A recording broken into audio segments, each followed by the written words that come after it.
mind control machines. We've got radionic machines that are nothing other than drawings on a piece of paper, and we can get effects from these devices. What's going on? You know, how can we treat a photograph and have an effect take place miles away from the source? You know, what's the principle here? What's happening? If we go back to what Keely was saying about the brain being an acoustic resonator. Now, acoustics, a sound wave isn't just something we can hear. A sound wave can exist at any frequency. A sound wave is a compression wave, okay, compression rarefaction. So we can go up to these infinitely high levels of frequencies in the gamma range frequencies, light frequencies, and we still maintain compression rarefaction with many, very exceedingly high frequencies. The brain, the physical gray matter of the brain with its convolutions and its really neat shape that it has, if we look at it as an acoustic resonator, we say, okay, well, we got this thing, and every brain is different. It's physically different. Each brain, therefore, would have a unique collection of frequencies associated with it. So if we could write those down, we would write them as a musical notation. So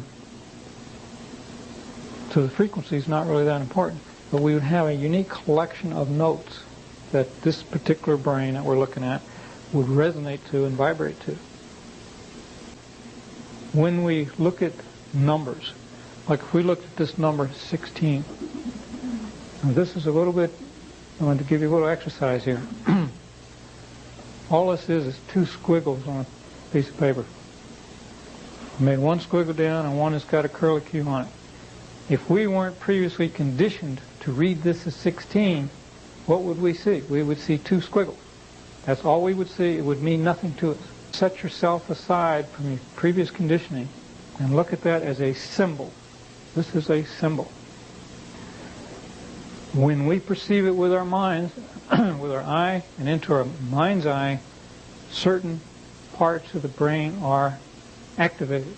Certain parts of the brain are excited in a certain way because of the particular configuration that this is. If we saw this squiggle down here, we would get a different type of excitement. A different thing would take place within the physical brain. So when Keely made his machinery, and he could go over to the wall and draw a symbol on the wall and have the motor start, what he was doing was exciting those particular places within the brain to emit a particular chord of frequencies. It's like tuning a radio or sounding a trumpet or any other kind of acoustical device. If you excite that device, you're going to get a certain particular chord of frequencies. And if his motor was tuned to those frequencies, it would react. That's why our bodies react the way they react. It is the etheric currents going through the body on these high levels, in tune with the aspects, with the pieces and the materiality that is our hand.